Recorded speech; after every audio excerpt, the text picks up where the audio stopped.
So hello guys, welcome back to the playlist of C programming. And आज की video हम देखेंगे कि ऑपरेटर्स क्या होते हैं। तो अगर मैं आपको एक ऑपरेटर की सिंपल डेफिनेशन बताऊं तो ऑपरेटर एक सिंबल की तरह होते हैं जो कि कुछ ऑपरेशंस अप्लाई करते हैं या तो वेरिएबल पे या कुछ वैल्यूज़ पे। फॉर एग्जांपल अगर मैंने वेरिएबल के अंदर कुछ वैल्यू डाली like a plus B is equal to C, तो यहाँ पे क्या हो रहा है, ये जो प्लस है this is known as an operator.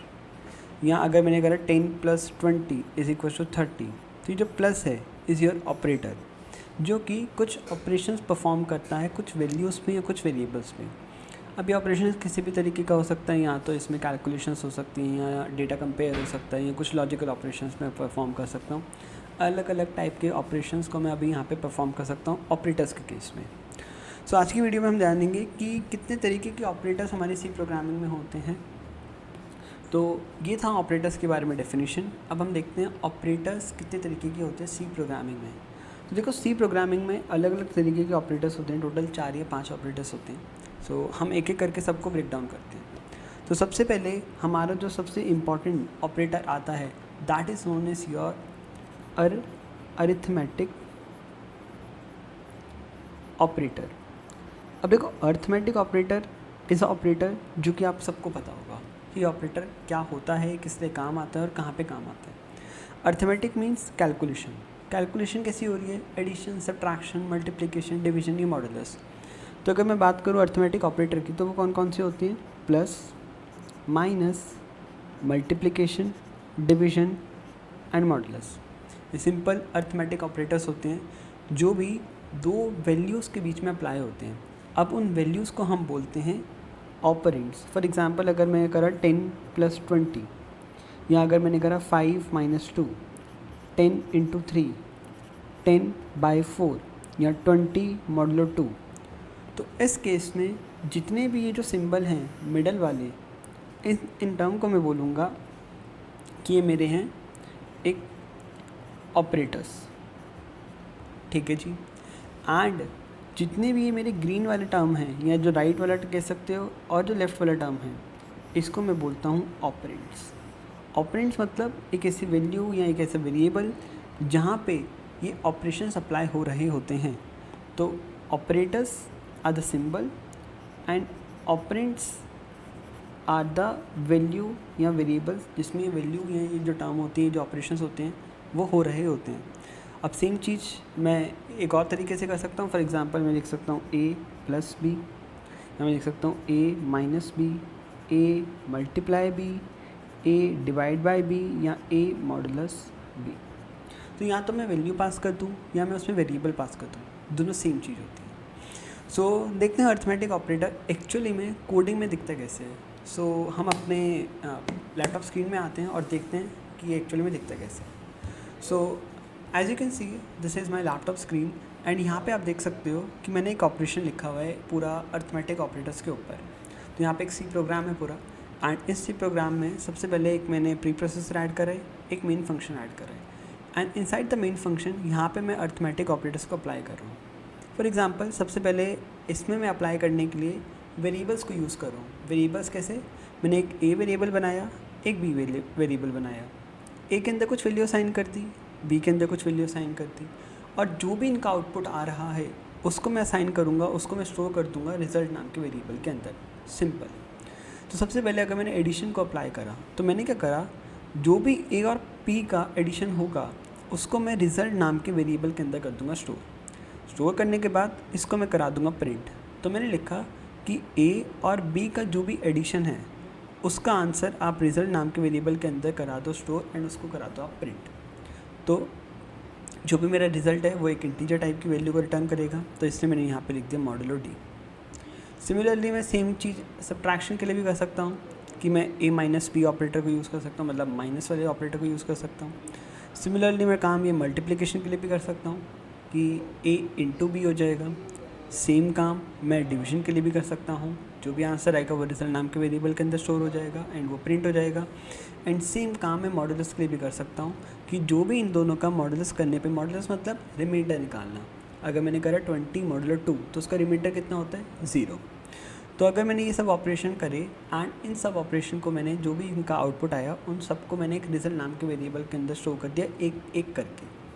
सो अगर मैं इस प्रोग्राम को रन करूँ तो देखते हैं हमारा आउटपुट क्या रहा है। तो अगर उसको मैंने रन किया तो यू कैन सी दैट अगर मैंने a प्लस बी करा तो 10 और 14 का एडिशन हो गया, a माइनस बी में subtraction, multiplication, division and modulo. तो इस तरीके से हम अपने अर्थमेटिक ऑपरेटर्स को यूज़ कर सकते हैं सी प्रोग्रामिंग के अंदर।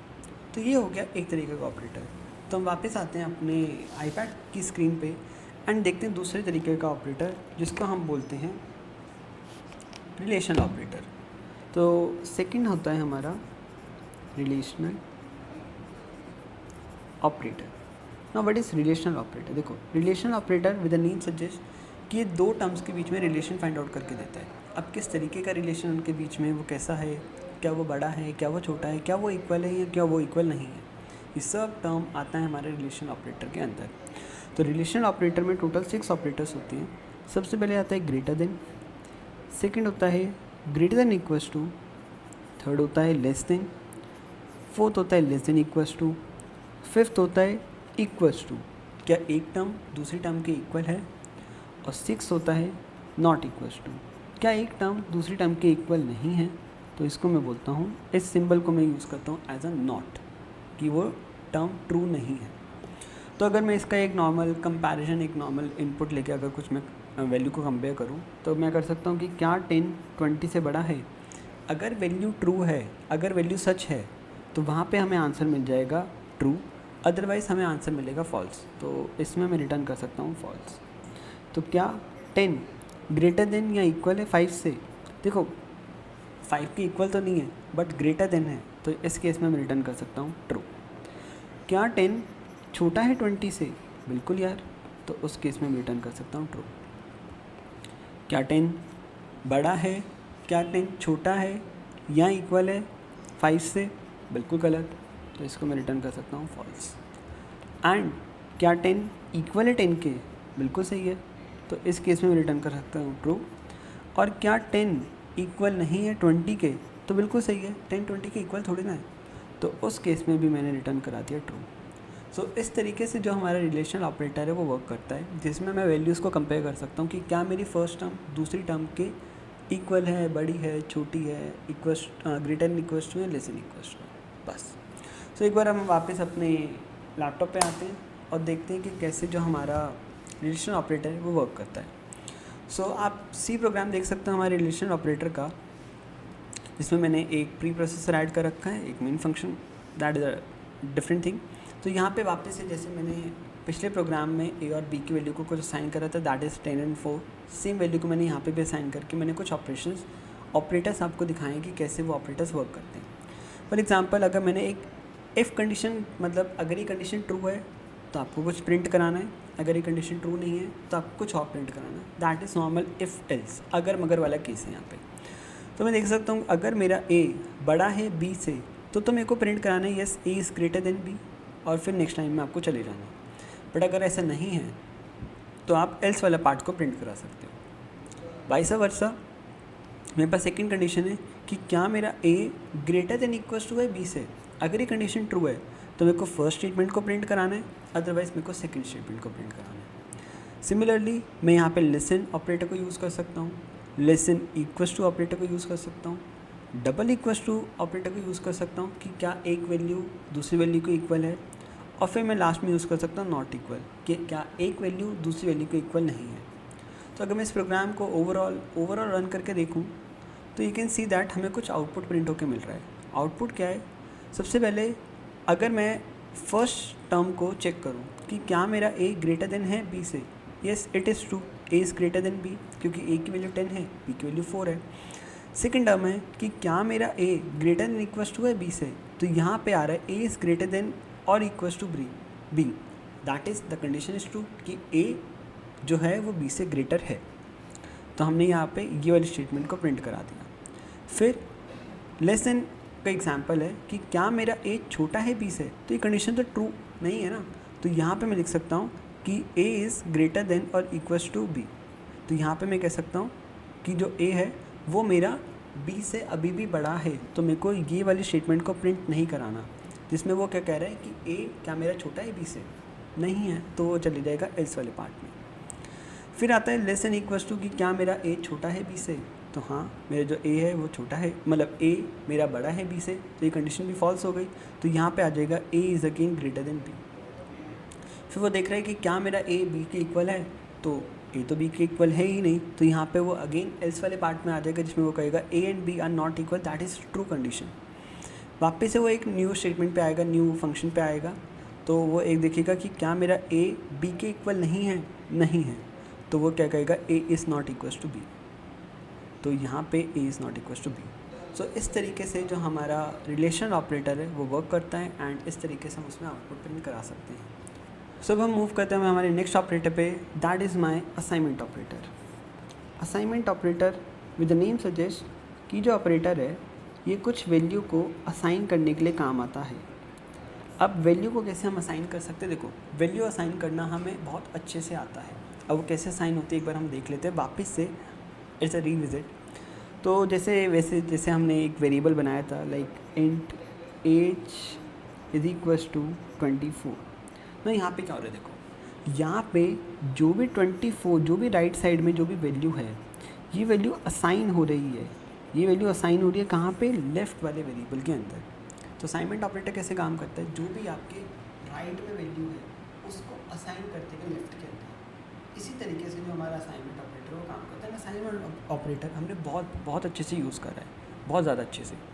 सो ये इक्वल्स टू नहीं होता, ये होता है हमारा असाइनमेंट ऑपरेटर।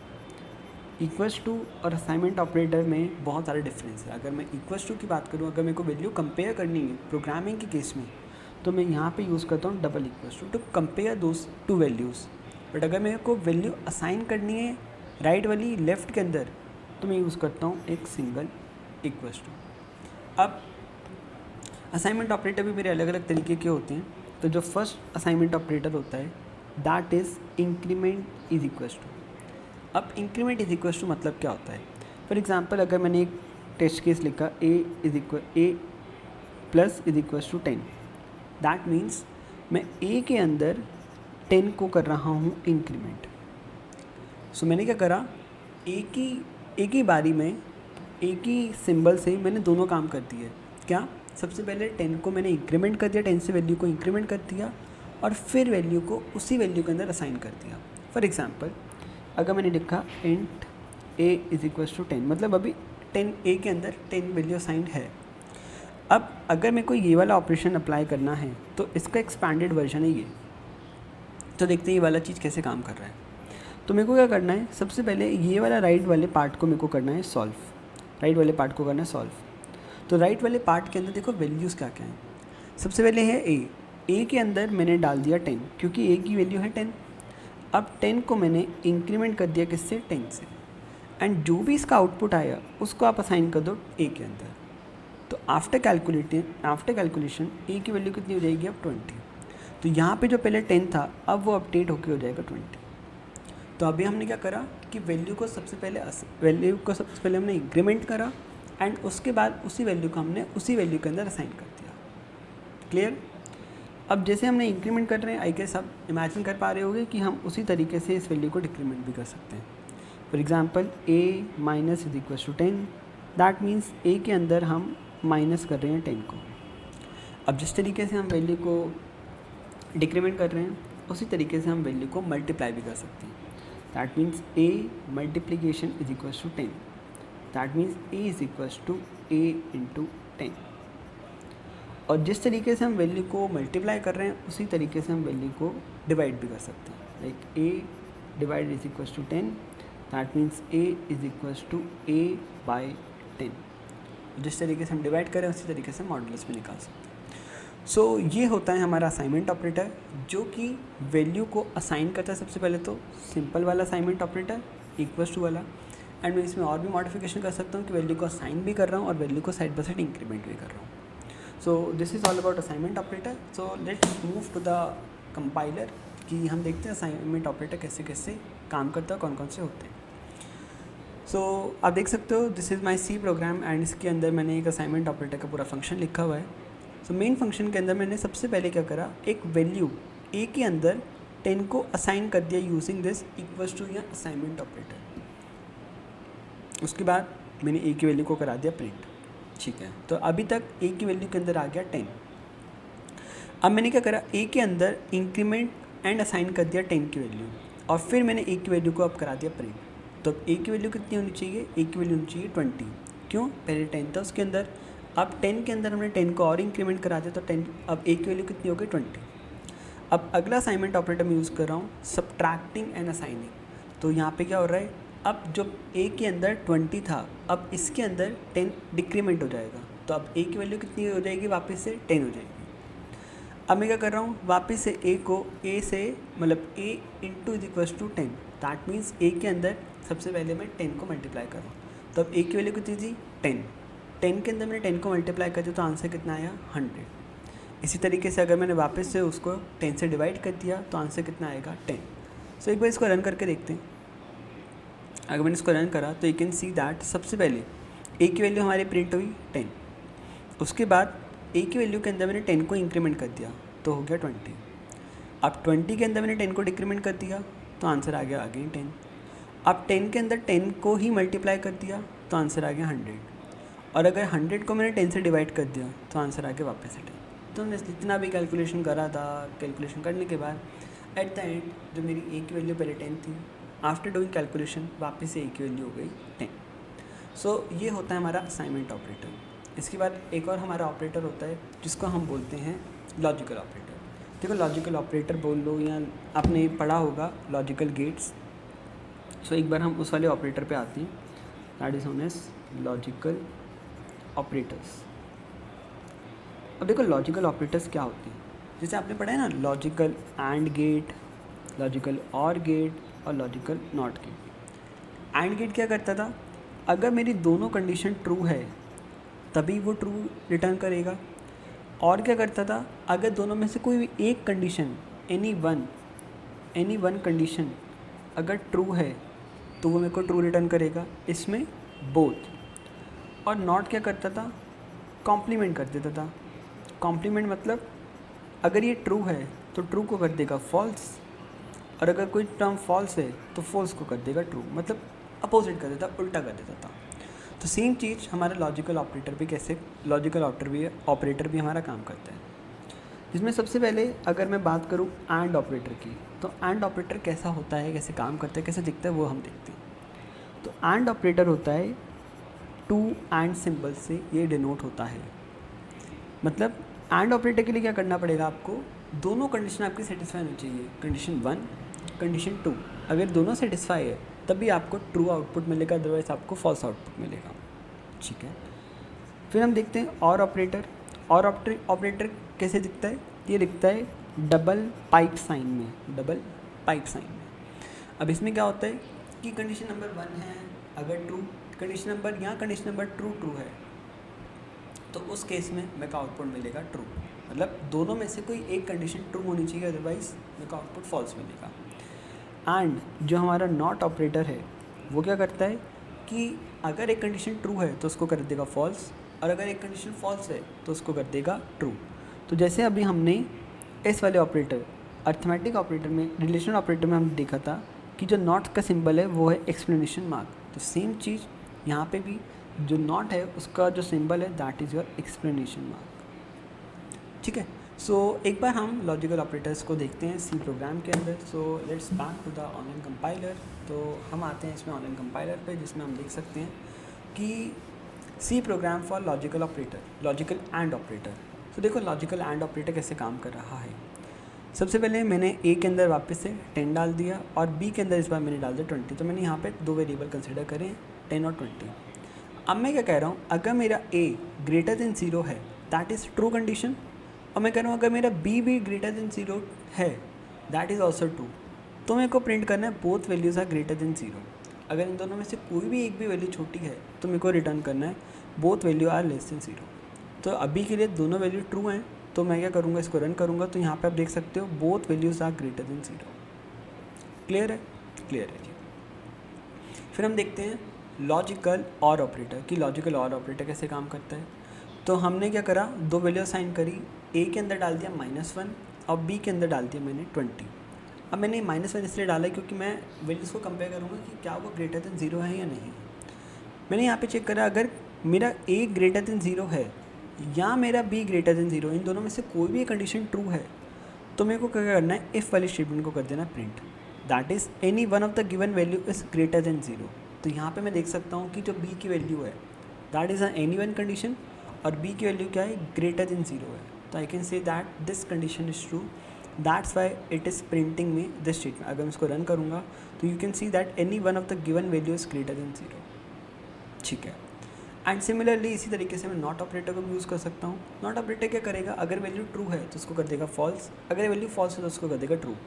फॉर एग्जांपल अगर a की वैल्यू 10 है, b की वैल्यू 20 है, दोनों ग्रेटर देन 0 है, बट मैं क्या कह रहा हूँ, अगर a की वैल्यू ग्रेटर देन 0 नहीं है एंड b की वैल्यू ग्रेटर देन 0 नहीं है तो मेरे को क्या करना है, मेरे को रिटर्न कर देना है both value are greater than 0, otherwise मेरे को रिटर्न करना है both value are greater than less than 0। तो यहाँ पे मैं देख सकता हूँ कि a की वैल्यू ग्रेटर देन 0 है, b की भी वैल्यू ग्रेटर देन 0 है एंड दोनों कंडीशन सही सेटिस्फाई हो रही है। तो इस केस में मेरे को रिटर्न आना चाहिए था दैट, यहाँ पे मेरे को रिटर्न आना चाहिए both values are greater than 0, but इस केस में मेरे का आउटपुट क्या आ रहा है, both values are less than 0। क्यों? क्योंकि जो स्टेटमेंट मेरी ट्रू थी वो उसका कर देगा बिल्कुल उल्टा, कि यहाँ पे वो क्या कह रहा है, a और b की वैल्यू लेस देन 0 है। इसकी वजह से यहाँ पे जो हमने नॉट सिंबल यूज़ करा है वो क्या कर रहा है, हमारे स्टेटमेंट को ही उल्टा कर दे रहा है। इसकी वजह से वो इफ़ कंडीशन में कभी जाएगा ही नहीं एंड वो जाएगा एल्स वाले पार्ट में एंड वो सी वाली स्टेटमेंट को कर देगा प्रिंट। सो यही था ऑपरेटर्स के बारे में सी प्रोग्रामिंग के अंदर। अगर आपको वीडियो अच्छी लगी तो आप वीडियो को लाइक कर सकते हो। So thank you so much for watching this video. हम मिलते हैं नेक्स्ट वीडियो में। Thank you so much.